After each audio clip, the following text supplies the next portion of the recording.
How to fix unable to install update on your iPhone. Now, there is multiple different reasons why this might have happened, right? So, what might have happened, first of all, and the main reason is that you may have disconnected from your internet connection while in the middle of the update.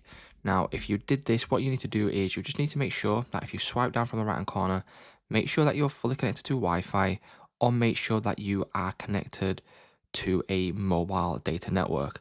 Now, you want to make sure that you've got a stable connection to be able to do this and that the internet connection does not drop out at all.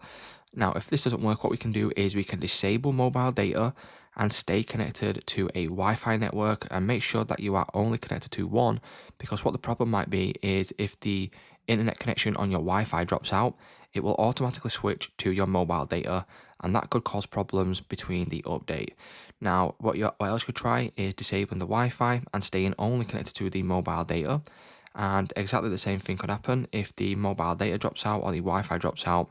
It will automatically switch between them, which will interfere with the update that is currently happening. Now, they are the biggest reasons why this could be happening, guys. If this video did help you out, please leave a like on today's video, and I will see you in the next one.